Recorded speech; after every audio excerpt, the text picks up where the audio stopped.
Good morning, everyone. Thank you for coming out to the National Drive Electric Week here in Little Rock. This is the second year that Arkansas has been able to participate in this event, so we really appreciate you coming out and helping to support it. Right now, I would like to introduce our first speaker, Ms. Becky Keogh. She is the director of the Arkansas Clean Cities Coalition. I'm sorry, of the Arkansas Department of Environmental Quality. Thank you.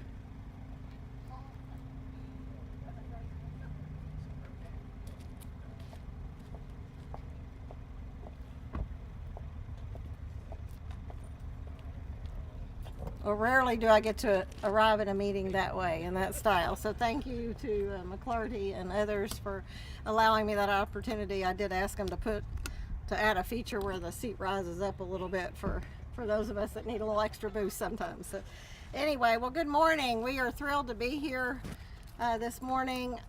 I am the director of the Arkansas Department of Environmental Quality, and I'm pleased to be able to also represent the Arkansas Energy Office. I know you'll be hearing from our director of our Energy Office here shortly. So thanks for being here this morning. I know it's a big day, and I have several folks to introduce first, but just wanted to focus on a few things about the national focus on National Drive Electric Week for Arkansas. As you know, a cornerstone to our state's environmental and energy futures is efficiency, and it's also technology. And so I think this week represents the best of that that is coming available to us at very affordable rates in many ways, or at least more affordable than I've seen in my lifetime. And I look forward to both my children and grandchildren being able to take advantage of this. But just so you know, I'm pleased to report that under the Governor Asa Hutchinson's leadership, Arkansas is creating jobs. We're saving taxpayer dollars, and we're conserving energy while we do it. And that's been an explosion of a lot of interest. It's been an explosion of a lot of investment by many of you standing here in the crowd. There's been a lot of focus on energy performance, energy efficiency.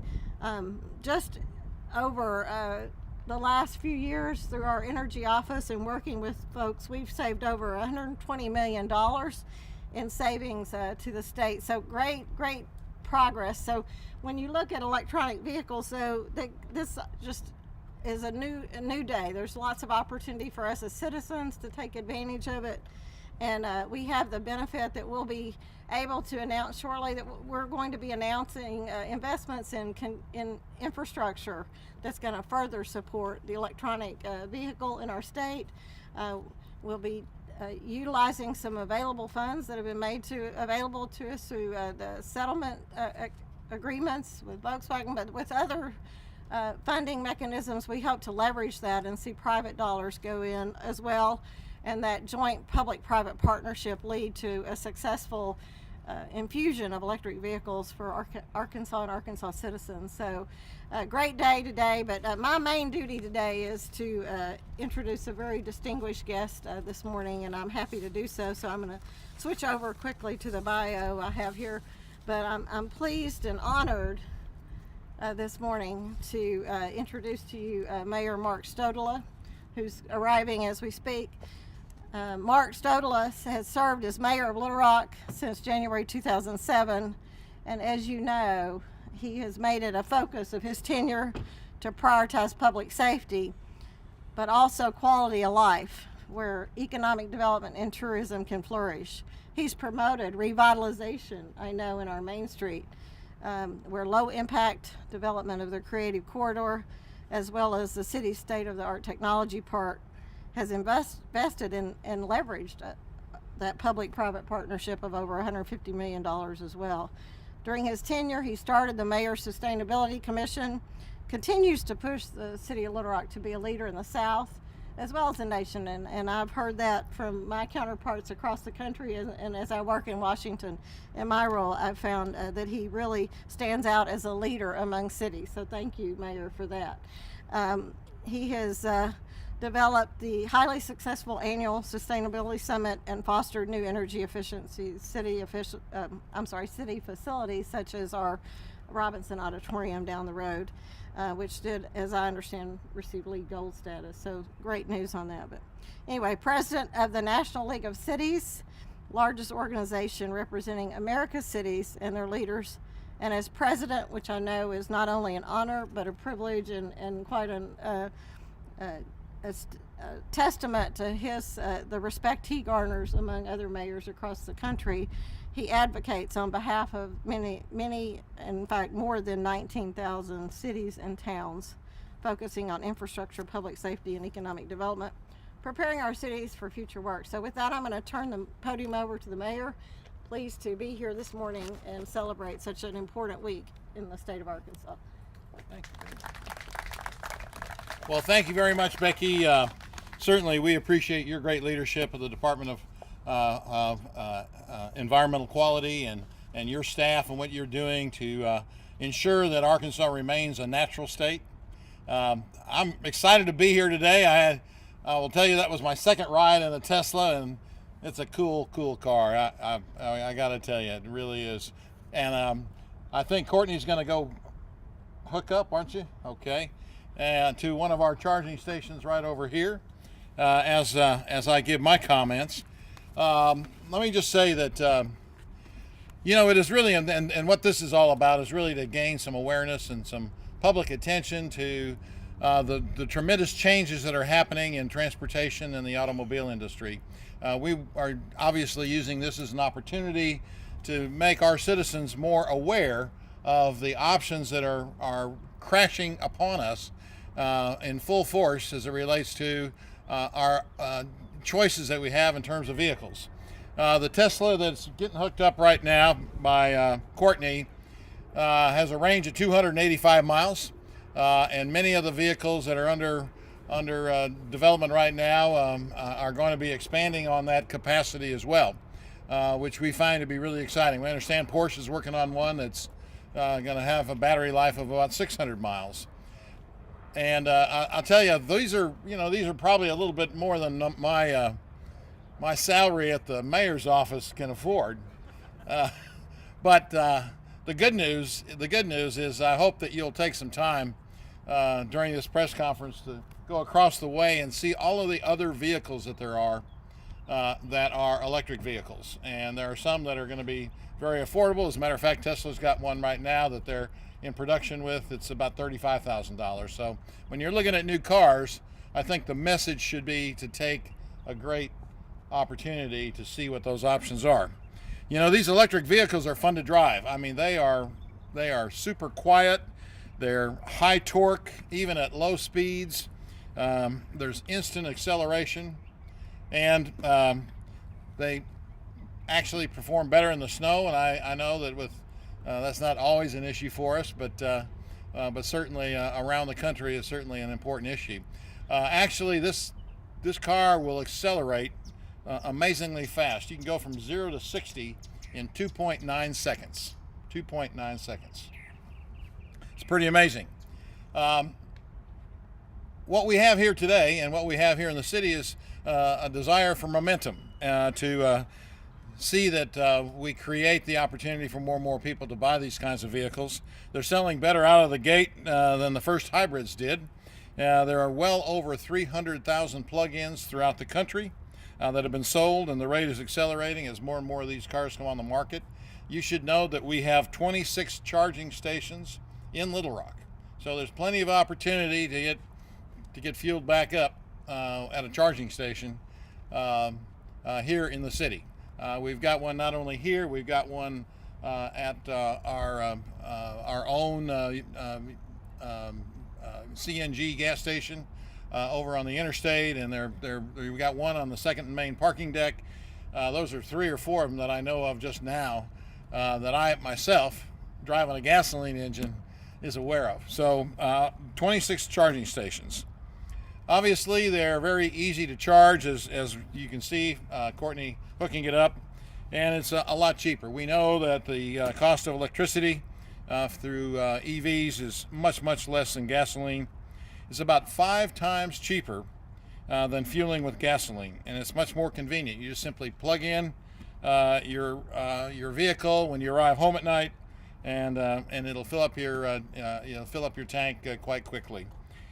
Each year we burn about 121 billion gallons of oil in our passenger cars and trucks. So switching to electric vehicles is really important from a sustainability standpoint. I'm very proud of our Mayor's Sustainability Commission and really being a leader in this city and trying to push us forward nationally as it relates to the issues of sustainability and being environmentally responsible. And so I am excited that we're able to be out here and avoid the rain and make sure that make sure that you have a choice when you go out there and look at your next vehicle that you purchase. Thank you very much. I'd like to now call on Mitchell Simpson, the Associate Director of ADEQ. Mitchell? Thank you, Mayor. You bet. Thank you. Well, good morning, everyone. Mitchell Simpson, Associate Director of the Arkansas Energy Office, which as of a year ago is a division of the Arkansas Department of Environmental Quality. And on behalf of the agency today, I'd like to express sincere appreciation to be a part of this event. The Arkansas Energy Office manages the Arkansas Clean Cities Coalition, which is a U.S. Department of Energy funded program aimed at advancing the nation's energy security, environment protection, and energy efficiency by assisting local communities in tackling actions that cut petroleum use in transportation. So 2017 was the year that most people would say marked the turning point around the question of electric vehicles. So in 2017, the question went from a matter of if to when. And we can see manufacturers like BMW, Nissan, Volvo, Ford, Tesla, and others who have really boldly moved forward in advancing and deploying electric vehicles. And why not? As the mayor mentioned, they're dependable, they're fuel efficient, they're easy to maintain, and as we saw from Director Keogh and the mayor, they're fun, especially when you think about that instant torque. According to the Department of Motor Vehicles, the number of registered EVs in Arkansas more than tripled from the first quarter in 2017 to the first quarter of 2018.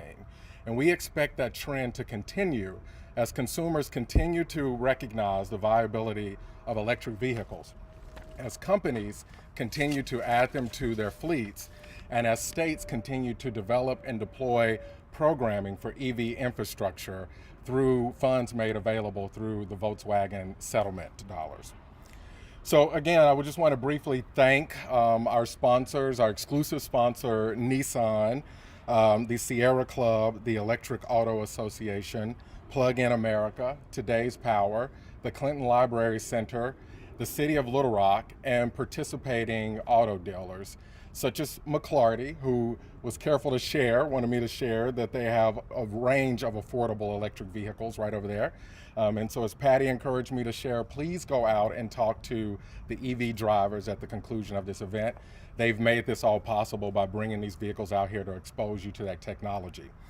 And so again, I'd like to thank you for allowing us to be a part of this event. We appreciate the opportunity to help host it.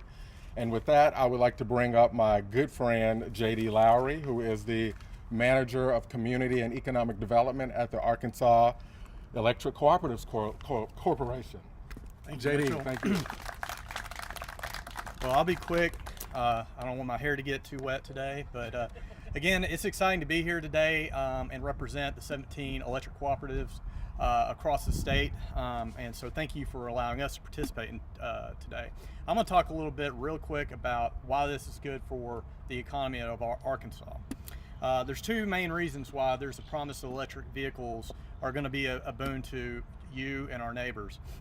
First, as many people know, it runs off fuels that are harvested right here, not just in the United States, not just in Arkansas, but right here in the city of Little Rock, in our communities around the state, by our neighbors that are right next to us. And second, they're just more efficient and more economical. So, as we know, we spend $500 million a day to places around the world that for oil to power our vehicles, that where they generally are not too keen on the United States or what we're about. And so this is an opportunity, like I said, to spend that money right here in your local economies. And I'm not just talking about the traditional fuels. As we know, solar and wind are growing in favor. Electric utilities across the state have been putting in solar farms and harvesting sun right here from Arkansas. So again, it's an opportunity, and well, let me back up. And people are tapping into things like net metering. They're putting solar on their homes. So you're supporting your local utilities, perhaps a local electric cooperative.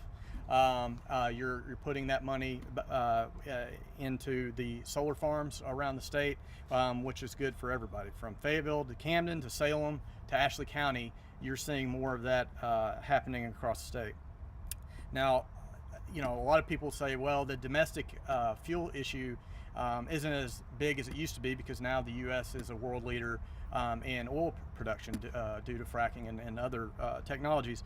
And to that, I would say that's good, but we put all our eggs in one basket before, and I think competition between all these other fuel sources in the country are good, and it's going to be good for the consumers at the pump. It's going to be good for the people, the local companies that you want to support, and so we're looking forward to that type of competition that's going to benefit all of us to lower prices. That's money that people are going to take and spend in the local grocery stores. They're going to take that and buy necessities of life, and so that's money that you will see cycle back and not just leave the country and go to other places.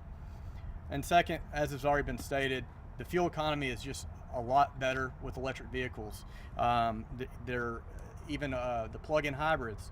Typically, you see 15 miles per gallon better. It increases with electric vehicles. And also the overall cost of owning an electric vehicle is 50% the cost of running on gas. So, and again, that's money that's going to go into your local economy. So with that, I would just say it's an exciting and transformative time in the auto industry. The electric cooperatives of Arkansas are excited to participate and do what we can to support it, and we will be there as this continues to grow. With that, it's my honor to introduce the Executive Vice President and Chief Financial Officer of Arkansas Electric Cooperative Corporation and the President of Today's Power to talk a little bit more about what they're doing in the state.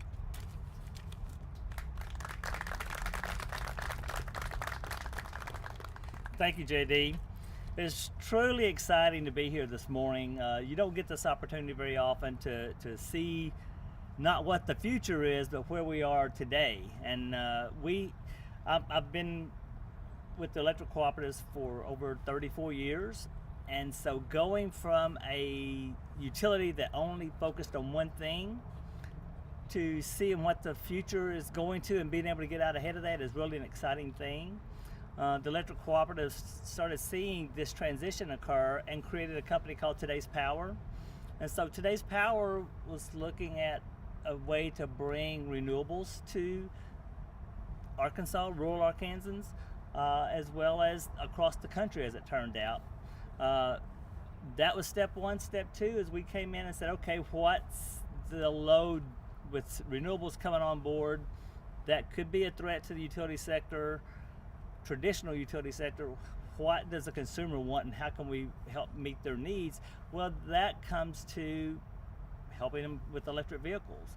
Electric storage facilities really make sense for the transition into a cleaner, more renewable environment. We looked for partners to try to make electric vehicles more affordable, and we partnered with Martin McClarty Auto Group just because they have a wider range of options from which the consumers could choose.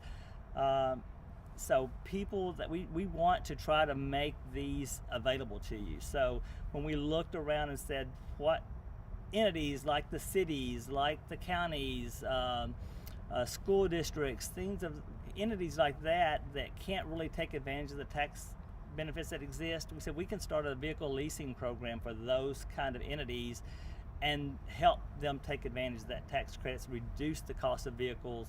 And we've seen some of our transactions where we've been able to reduce the cost of vehicles up to 18 to 19% off the sticker price by being able to pass those along to entities that couldn't otherwise afford them. So the the having electric vehicles and the transition to electric vehicles, where really every home can be a charging station. Imagine never going to the fuelings to fuel a vehicle again. These are all really efficiencies for you as a consumer. So with that, I would just say thank you for those organizing this event today. We thank those who brought their private vehicles here for us to share and to hear testimonies from them at this event. We can all learn from one another and just appreciate everybody for putting on this event. Thank you.